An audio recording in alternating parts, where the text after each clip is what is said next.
Gautam identify ना करता इसको ओपन करवाना तो शायद ये ओपन करता हुआ कभी नजर ना आता। तो मेरे ख्याल से फुल क्रेडिट गौतम को देना चाहिए। उसके बाद नारायण की अपनी मेहनत और अपनी जो उसकी बैटिंग में जो लगाव नजर आया वो आया कि जो उसने बड़ी बड़ी परफॉर्मेंस दिखा रहा, बैटिंग में बॉलिंग में भी वैसी करके दे रहा।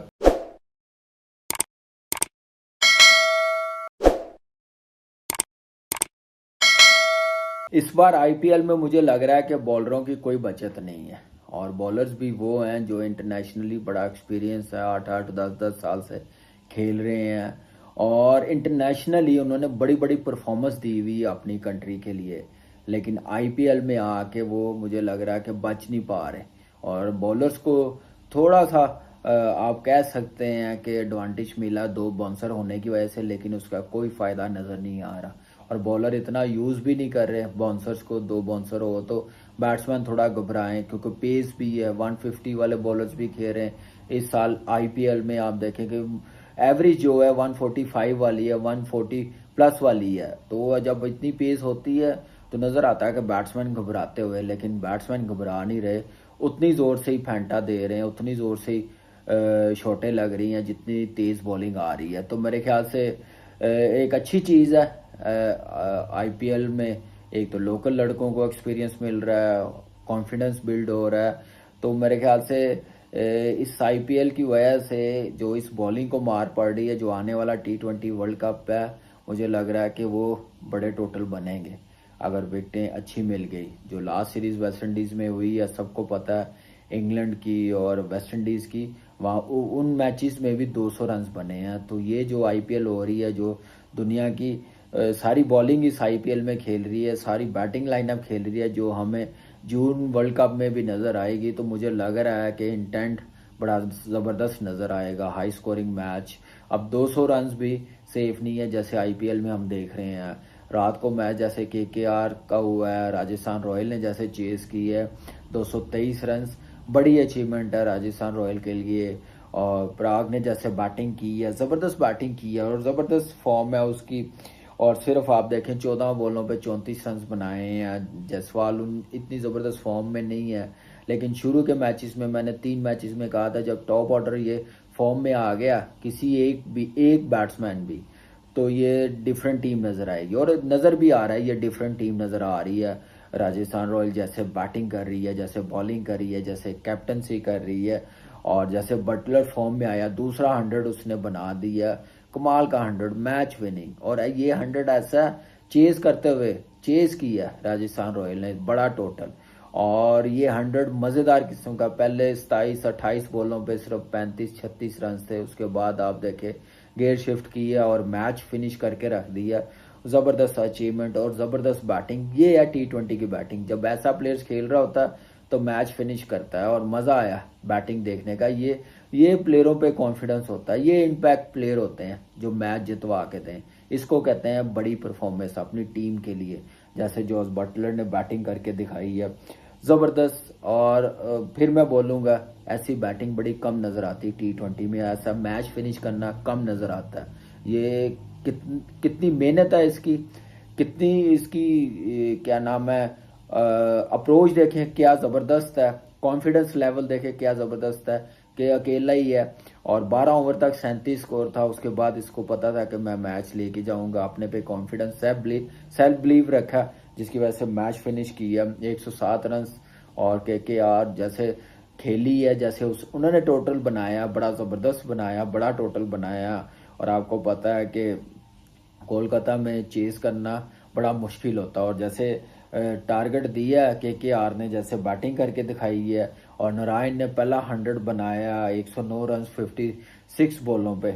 और इसको जो मेरे ख्याल से जो बैटिंग में जो कॉन्फिडेंस मिला है तो गौतम की वजह से मिला, अपनी कैप्टनसी में ओपन करवानी शुरू की केकेआर की तरफ से, फिर कोच आया और मज़ीद उसको कॉन्फिडेंस मिला। और मेरे ख्याल से बॉलर्स वो बड़ा है ही है मैच विनर, लेकिन बैट्समैन भी वैसा बना दिया। और इसमें अगर जितनी ये परफॉर्मेंस हो रही है, मेरे ख्याल से गौतम आइडेंटिफाई ना करता इसको ओपन करवाना तो शायद ये ओपन करता हुआ कभी नज़र ना आता। तो मेरे ख्याल से फुल क्रेडिट गौतम को देना चाहिए। उसके बाद नारायण की अपनी मेहनत और अपनी जो उसकी बैटिंग में जो लगाव नज़र आया वो आया कि जो उसने बड़ी बड़ी परफॉर्मेंस दिखा रहा है बैटिंग में, बॉलिंग में भी वैसी करके दे रहा है। और चाहल को जैसे रन हुए हैं, आपको पता है रात में 54 रन हुए हैं, अश्विन को 49 रन हुए हैं, एक विकेट ली है चाहल ने। जब मेन स्पिनर्स को इतने रन हो जाए तो फिर बैटिंग लाइनअप को होता है कि चेज करते हुए कि हमारे मेन स्पिनर्स को इतने रन हो गए हैं तो ये चेज हो सकते हैं, लेकिन उसके लिए प्लानिंग अच्छी करनी बड़ी ज़रूरी है।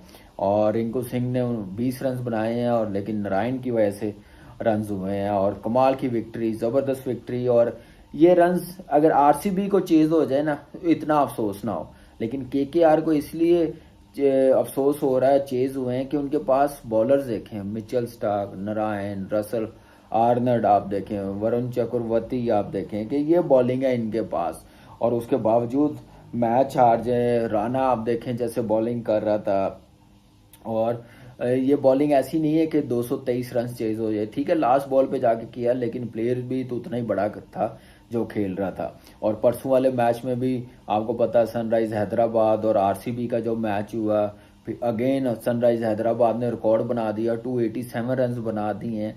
ट्रेविस हेड का 100 आप देखें, पहला आईपीएल का कमाल 100, और ऐसे वो बैटिंग कर रहा है तो ऐसे लग रहा है कि वो नेट में बैटिंग कर रहा है, फील्डर है ही नहीं है, वो जहाँ खेल रहा है वहाँ पे शॉटें लग रही हैं और अच्छी बैटिंग। और आपको पता है एग्रेसिव तो वो टेस्ट मैच में भी ऐसे ही खेलता है, लेकिन T20 में एक अलग ही प्लेयर नज़र आया। और कॉन्फिडेंस देखे सनराइज हैदराबाद का कितना आ गया इसकी वजह से। और उसके बाद फिर जैसे दिनेश कार्तिक ने बैटिंग की है, क्लासिक ने बैटिंग की है सनराइज हैदराबाद की तरफ से, प्लेटफॉर्म सेट मिलता है तो फिर वो उतनी ज़बरदस्त बैटिंग क्लासिक कर रहा होता है। फिर विराट कोहली हाईएस्ट स्कोरर है, लेकिन क्या किया जाए, बॉलिंग जब सपोर्ट ना करी हो, मैच विनिंग बॉलिंग ना हो, तो हर मैच में इतने रन होंगे। और ये प्रॉब्लम तो काफ़ी अरसे से नज़र आ रही है, 5-6 साल से नज़र आ रही है कि आरसीबी की बॉलिंग ऐसी है कि जहां मर्जी आप खेल ला लें आरसीबी को, ये रन्स इतने ही बड़े होंगे और चेज भी करवा लेंगे। और बैटिंग तो विराट कोहली ने बड़ी ज़बरदस्त की है, फफ ने बड़ी ज़बरदस्त की है, फिनिश बड़ा ज़बरदस्त किया, 35 बॉलों पे 80+ रन बनाए हैं। और आप देखें कि 20-22 रन से वो मैच जीते हैं सनराइज हैदराबाद। तो सिर्फ बॉलिंग अच्छी होती तो शायद 200 रन 230 रन भी चेजेबल है, जैसी बैटिंग लाइनअप है आरसीबी की। तो ये सारी चीज़ें देखनी पड़ेगी आरसीबी को। बड़ा टफ है आरसीबी के लिए प्ले ऑफ में भी जाना, क्योंकि एक मैच सिर्फ जीते हुए हैं, 1 से 2 मैच, बाकी मुझे इतनी मार खाई है जीते हुए ही भूलते जा रहे हैं। क्योंकि टीम जैसी है, जैसे प्लेयर्स हैं बैटिंग में, वैसी बॉलिंग नहीं है, मेन स्पिनर्स नहीं है, स्पेशलिस्ट फास्ट बॉलर्स हैं, सिराज वो परफॉर्म नहीं कर रहा, टॉपली परफॉर्म नहीं कर रहा, बाकी जो बॉलिंग है स्पिनर आप देखें मैक्सवेल उनके पास है। तो आप जब तक स्पेशलिस्ट स्पिनर्स नहीं रखेंगे तो आप जीत नहीं पाएंगे। आप देखें कैमरन ग्रीन इतना महंगा प्लेयर, हसरंगा को रिलीज कर दिया है, और ऐसे जब स्पिनर्स आप रिलीज करेंगे तो फिर कैसे मिडल में आके आप आउट करेंगे और जीतेंगे, तो यही वजह नज़र आ रही है। और उसके बाद आप देखेंगे, लेकिन इस वो आईपीएल में नज़र आ रहा है दिनेश कार्तिक के फिनिशर जो होता है ऐसा होता है जैसे उसकी फॉर्म लगी हुई है, वर्ल्ड कप भी है, नेवर नो। आपको पता है कि बड़ा मुश्किल है, लेकिन आपको पता पंत भी फिट हो गया, ये संजू सैमसन बड़ी ज़बरदस्त परफॉर्मेंस दे रहा, के राहुल आप थोड़ा सा स्ट्रगल करता हुआ नज़र आ रहा है, ये स्ट्राइक रेट आप देखें, इंटेंट नज़र नहीं आ रहा। उसके बाद आप देखें ईशान किशन, वो भी बड़ी ज़बरदस्त बैटिंग कर रहा है, जितना भी खेल रहा है बड़ा एग्रेसिवली खेल रहा है। और यंग प्लेयरों में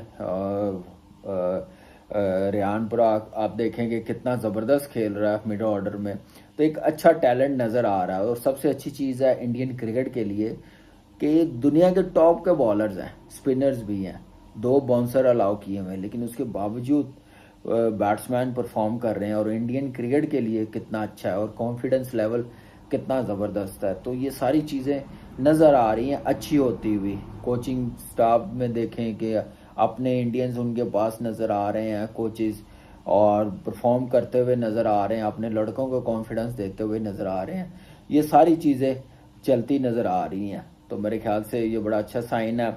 और कल फिर आपको पता है कि पाकिस्तान टीम का कैंप लगा, परसों तो प्रैक्टिस नहीं हो सकी बारिश की वजह से।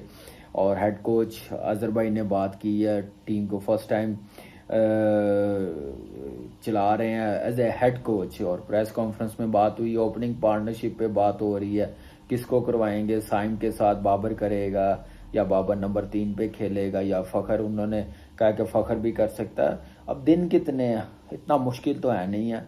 आप बता दें कि बाबर और साइम और रिजवान हमारे पास ऑप्शन है, जो बेस्ट लगेगा विकेट को देखते हुए या आगे को देखते हुए तो हम करवाएंगे। इतना कॉम्प्लिकेटेड बनाने की मेरे ख्याल से ज़रूरत नहीं है।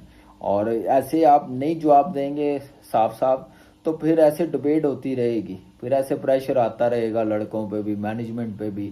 ठीक है, आप कहते हैं कि हम मीडिया नहीं देखते और प्रिंट मीडिया नहीं देखते, तो ये सारी चीज़ें गलत है। आजकल टेक्नोलॉजी इतनी फास्ट हो गई हुई है, सोशल मीडिया रुक नहीं सकता, कहीं पे भी पहुंच जाता है, देखना पड़ जाता है, हर प्लेयर्स देखता है, इतना मुझे पता है, हम भी प्लेयर्स रहे हैं।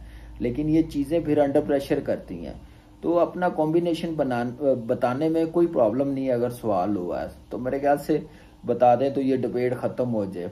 तो यही एक चीज़ है। और जैसी टीम है न्यूजीलैंड की, आपको पता है कि कल से मैच शुरू होंगे, तो इतनी बड़ी टीम नहीं है, CD टीम है उनकी आई हुई, लेकिन इजी ना लें, फैंटा इतना कि दें कि पाकिस्तान की क्रिकेट को सीरियस ले वर्ल्ड क्रिकेट।